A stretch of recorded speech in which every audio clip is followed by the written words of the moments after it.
Je, kifaa chako kinahitaji kutengenezwa? Tunatoa uchunguzi wa bure. Bila simu au safari, tunachukua kutoka mlangoni mwako na kurudisha.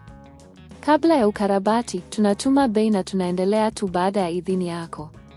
Rahisi, wazi na kitaalamu. Kiungo kiko kwenye maelezo.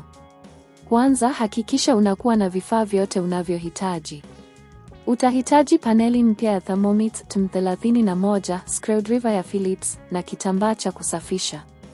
Kabla ya kuanza, ni muhimu kufanya uchunguzi wa bure wa mashine yako ili kuhakikisha kuwa tatizo linaweza kutatuliwa kwa kubadilisha paneli pekee. Hatua ya 1, zima thermomix TM31 na uondoe plug kutoka kwenye socket. Hii ni hatua muhimu ili kuhakikisha usalama wako unapofanya kazi na umeme. Hatua ya 2, tumia screwdriver ya Phillips kufungua screws zinazoshikilia paneli ya zamani. Kumbuka kuweka screws hizi mahali salama ili usizipoteze. Hatua ya 3, baada ya kuondoa screws, taratibu ondoa paneli ya zamani. Hakikisha unafanya hivyo kwa uangalifu ili usiharibu vifaa vingine vya ndani. Hatua ya 4, sasa chukua paneli mpya na uihakikisha kuwa inafanana na ile ya zamani. Hakikisha kuwa kuna vipengele vyote vinavyohitajika kwenye paneli mpya. Hatua ya 5, huweka paneli mpya mahali ambapo paneli ya zamani ilikuwapo. Hakikisha inakaa vizuri na haionekani kuwa na mtindio wowote. Hatua ya 6, tumia screws ambazo ulitenganisha awali ili kufunga paneli mpya.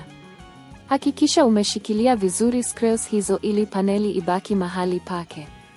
Hatua ya 7, baada ya kufunga paneli, chukua kitambaa cha kusafisha na safisha eneo la kazi ili kuondoa vumbi au mabaki yoyote.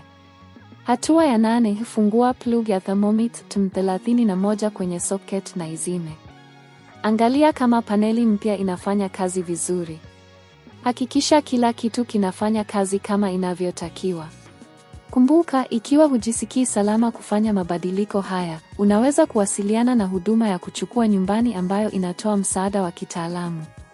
Huduma hizi mara nyingi zinapatikana kwa bei nafuu na zinaweza kusaidia kuepusha matatizo zaidi baadaye.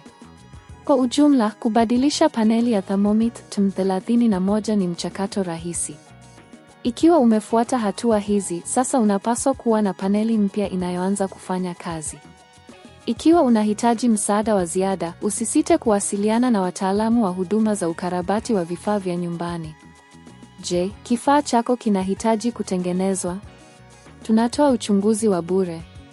Bila simu au safari, tunachukua kutoka mlangoni mwako na kurudisha. Kabla ya ukarabati, tunatuma bei na tunaendelea tu baada ya idhini yako. Rahisi, wazi na kitaalamu. Kiungo kiko kwenye maelezo.